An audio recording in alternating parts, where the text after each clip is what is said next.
Ang kwentong ating babasahin para sa gabing ito ay karugtong nung nakaraang video natin. So, mas maganda kung mapapakinggan nyo muna yon bago ito, pero pwede pa rin naman ninyong pakinggan to ng separately. Anyway, simulan na po natin ang ating pagbabasa ng ating kwento para sa gabing ito. Itong ikaapat na kwento ni Salvador, isang kabanatang sumisilip sa pinakailalim ng pananampalataya at lagim. Matapos ang bangungot sa ilalim ng lupa, pinilit kong tumira sa kumbento ng lumang simbahan sa San Jeronimo. Isang batong istrukturang tinayo noong ika-18 siglo. May malalapad na bintana, kupas na retablo, at mga santo't santa na tila pinagmamasdan ka saan ka man lumugar. Tahimik na buhay. Tahimik pero hindi mapayapa. Kada hating gabi, nagkakaroon ng kakaibang pagbabagong simbahan. Nagiging malamig ang hangin. Tila may umuugong mula sa mga pader. At ang mga ribulto, lalo ng binang nakasuot ng itim, tila gumagalaw ang tingin. 4 na buwan nang lumipas mula nang sinara ko ang pintuan ng dilim sa kuweba. Ngunit nararamdaman kong may natira. Hindi ko alam kung anong bahagi ng pagkatao ko ang naiwan doon. O kung may nakasama ako na nakalabas. Isang gabi ng Miyerkules Santo, dumalaw ang matandang albularyong si Amancio doon sa simbahan. Habang hawak-hawak niya ang rosaryong gawa sa buto ng uwak, tahimik niyang sinabi, "Hindi pa tapos, iho. May pumasok sa simbahan bago ka pa nakarating dito. May gumising sa panibagong anyo ng kadiliman." Pinakita niya sa akin ang isang piraso ng papel mula sa lumang aklat ng eksorsismo. Naroon ang isang imahe. Hindi ko alam kung santo o nilalang. May itim na pakpak, krus sa dibdib, at bunganga sa palad. Ito si San Andelmo de las Sombras, isang dating anghel. Itinakwil dahil ginamit niyang kanyang liwanag upang buksan ang pintuan ng kadiliman. Dito sa simbahan ng San Jeronimo siya unang lumitaw. Nakatali lang siya noon sa altar, pero mukhang may bumuhay sa kanya. Kinabukasan, habang nagwawalis ako ng paligid ng altar, may nakita akong bagay na hindi ko inaasahan. Isang peraso ng balat ng tao, tuyong-tuyo, tila ginamit bilang papel. May nakukit dito na Latin. Ex umbris vocem odies. Mula sa anino, maririnig mo ang tinig. Pagkatapos ay parang sumabog ang paligid sa lamig. Tumunog ang kampana sa itaas, kahit wala namang humihila. Sa kisame ng simbahan, nagsimulang dumami mga aninong parang lumulutang, naglalakad, at tumatawa. Muling pagbangon ng kadiliman. Gabi ng Biyernes Santo, nagdagsaan yung mga tao para sa posisyon. Sa kalagitnaan ng dasal, biglang napundi ang lahat ng mga ilaw. Nawala ang kuryente. Sa gitna ng kadiliman, may narinig kaming boses na nagmula sa loob ng simbahan. Isang bulong na sabay-sabay. Maraming tinig, pero iisa lang ang mensahe. Binuksan mo ang pintuan! Isa ka na sa akin! Mula sa likod ng altar, bumukang sahig. Umangat ang marmol, bumaluktot na parang balat. At sa gitna nito, lumabas ang isang nilalang na hindi ko pa nasisilayan kahit kailan. Ang katawan niya parang gawa sa abot liwanag. May mata sa bawat kasukasuan. May krus na nakabaliktad sa kanyang dibdib. Siya, si San Andelmo de las Sombras. Hinugot ko ang itak na may basbas pa rin mula kay Amancio. Lumaban ako. Isang nilalamo lang sa langit at impyernong aking kalaban. Hindi siya marunong mamatay. Bawat taga ko, bumabalik sa akin. Bawat dasal, pinipilipit niya. Sa huli, naalala kong sinabi ng matanda, Ang tunay na liwanag, hindi galing sa panlabas, galing ito sa sakripisyo. Itinuto ko ang itak sa sarili kong palad. Sinugatan kong kusipiyong nakasabit sa aking leeg. Pumatak ang dugo ko sa paano ng libulto ng birhing itim. Biglang lumiwanag ang buong simbahan. Isa-isang nasunog ang mga anino sa kisame.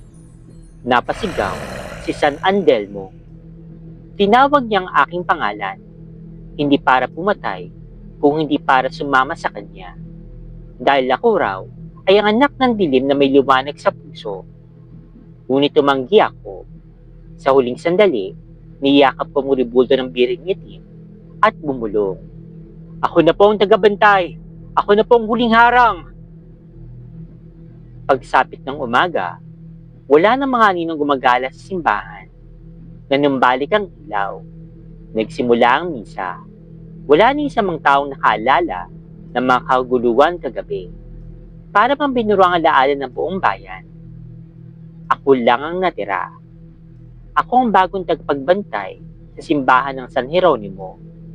At sa ilalim ng altar, sinarado ko muli ang pintuan. Pero may iniwan akong babala sa sino man makakatuklas nito balang araw. Kung bubuksan mo ang pintuan ng anino, tiyakan mong hindi ikaw ang papasok, kundi ang liwanag na matagal nang nakalimot. Hindi lahat ng ilaw ay liwanag, at hindi lahat ng anino ay sa dilim lamang nananahan. Nilisan ko ang San Jeronimo isang linggo matapos kong tuluyang isara ang pintuan sa ilalim ng simbahan.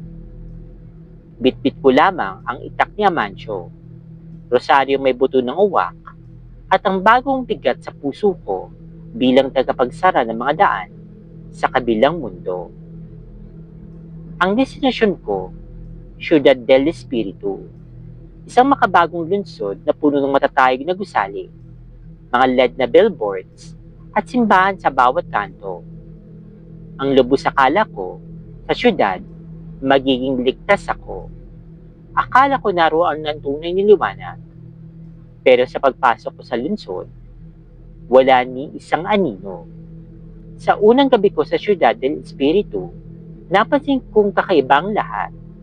Lahat ng bagay may liwanag. Mula sa poste, tindahan, kotse, cellphone, hanggang sa mga tao. Pero kakaibang liwanag na ito, hindi mainit, hindi totoo. Ang mas nakakatakot, wala ni isang anino kahit sa ilalim ng araw. Naglalakad yung mga tao, pero tila lumulutang sila. Parang wala silang pinanggalingan o kanabibilangan. Ang mga mukha nila ay masyadong makinis, masyadong perpekto, parang kinopya at dinikit mula sa parehong molde. Hindi lungsod ito ng liwanag, isa-isang lungsod ng huwad.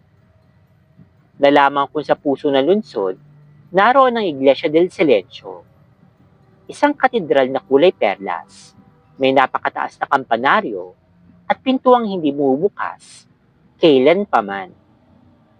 Ayon sa mga naninirahan malapit dito, bawal pumasok ang mga hindi inaanyayahan. Pero sa panaginip ko, tinawag ako ng isang boses mula sa loob.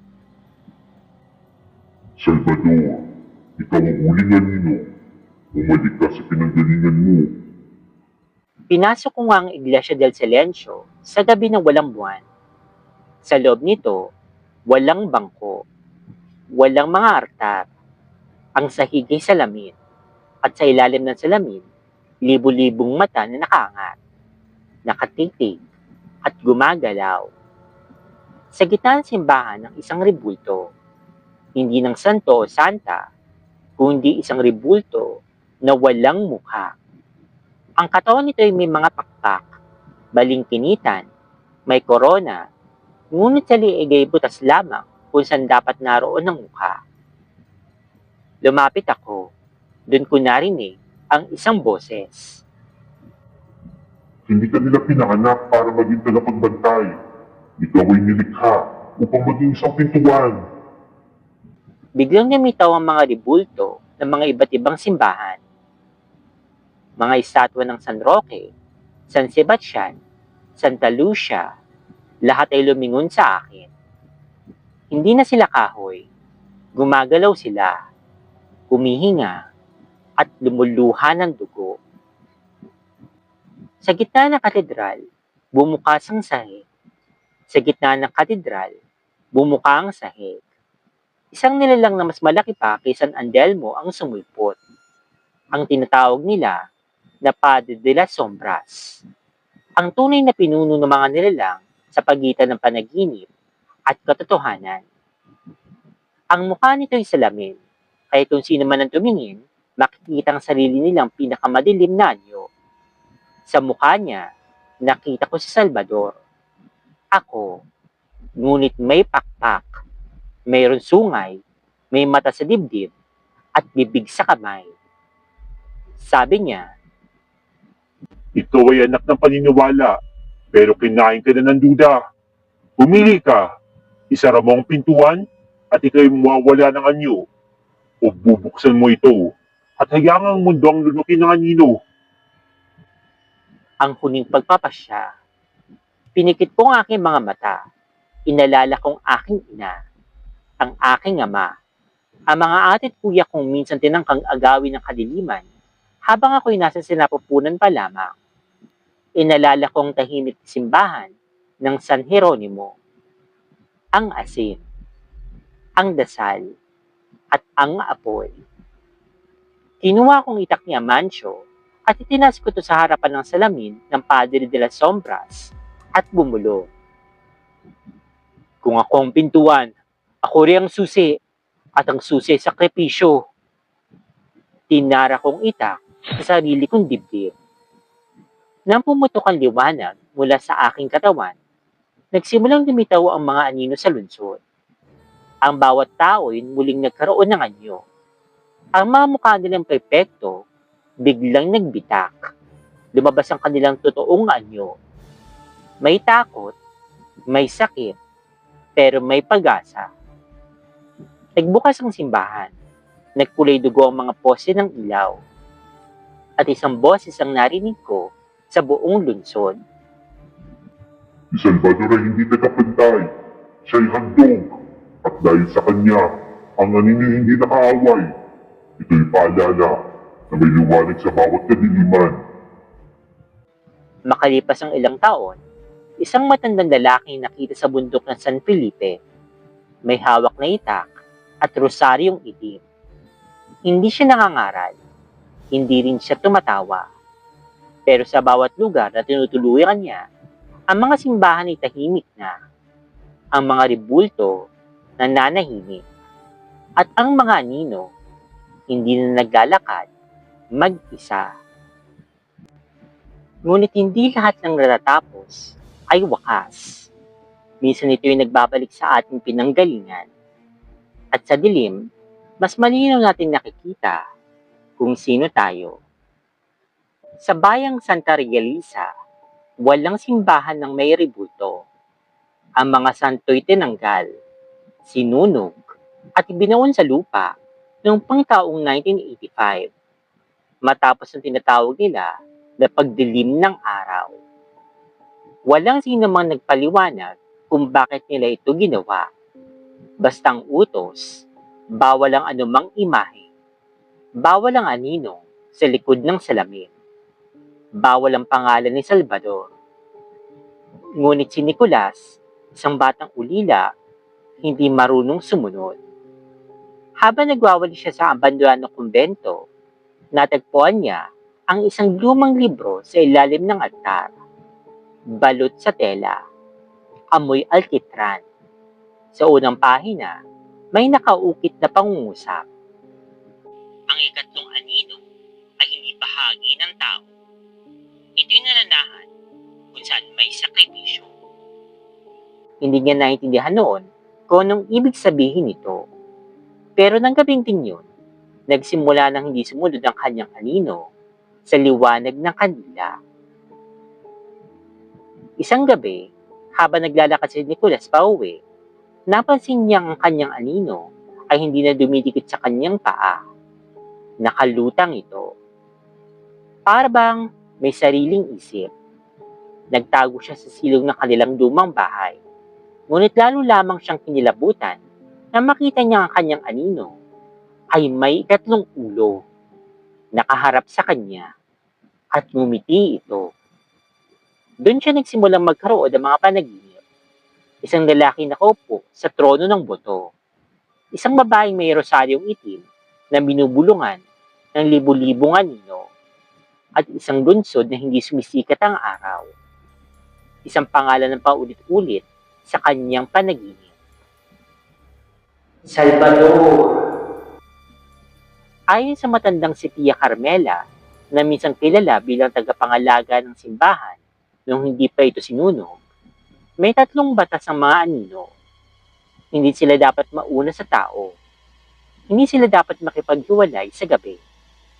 Hindi sila dapat magkaroon ng sariling mukha. Ngunit sa bawat araw na lumilipas, ang anino ni Nicolas ay lalong lumalakas. Sumusurat ito sa dingding habang siya'y natutulog. Pinapasok nito mga panaginip ng ibang bata. Kapag sumasapit ang ika-3 gabi ng buwan, nawawalang refleksyon ng mga tao sa bayang Santa Realisa. Isang gabi, pagkatingin ni Nicolas sa bintana, nakita niya naglalakad ang lahat ng anino ng buong bayan na walang kasamang katawan. Sa gitna ng kaguluhan, muling nagbukas ang mga pintuan ng matagal nang abandonadong simbahan. Ang mga nasunog na rebulto muling nabuo sa loob. Ngunit hindi na itong mga mukhang kilala nila. Ang Santo Niño may mga sungay. Ang Santa Maria umiiyak ng dugo. At sa pinakagitna, nakaupo sa trono ng abo, si Salvador. Ngunit hindi na siya ang dating Salvador. Ang kanyang puso ay nawala na noon pa man. Ngayon, isa na siyang bantay ng kadiliman. Dinala si Nicolas ng kanyang sariling anino papasok sa altar. At dun sinabi ng Salvador, Ang ika-3 anino ay bunga ng mga pusong hindi nagsakripisyo. Ikaw, Nicolas, ang pangatlong haligi ng pagsasara. nang tinangka ni Salvador na ilipat ang ika-3 anino kay Nicolas, biglang sumigaw ang batang lalaki. Kung ako ang pintuan, ako rin ang susi! Hawak ang lumang libro, sinindihan ni Nicolas ang pahina gamit ang apoy mula sa altar. Isang liwanag ang sumabog sa buong simbahan. Ang mga anino nagsisigaw, nagsiklab at isa-isang naglaho. Salvador napatras. Unti-unting nasusunog. Ngunit bago siya tuluyang mawala, bumulong siya. Hindi akong huling anino. May darating pa. Mas malalim. Mas gutom. Isang taon nang lumipas. Muling naging matahimik ang Santa Realisa. Ngunit sa bawat bahay, tuwing gabi, tinatakpan pa rin ng tela ang lahat ng salamin. Isang araw, habang nagsusuklay si Nicolas sa harap ng basag na salamin sa salidaklatan ng bagong paaralan, napansin niya kanyang refleksyon. Nakangiti, kahit hindi naman siyang ngumingiti. Mula sa ilalim ng anino niya, may lumitaw na isang maliit na kamay. Kumakalmot sa sahig. Tandaan ninyo, ang liwanag ay hindi palaging tagumpay. Minsan, ito'y panandalian pahinga lamang bago bumalik ang mas matinding kadiliman.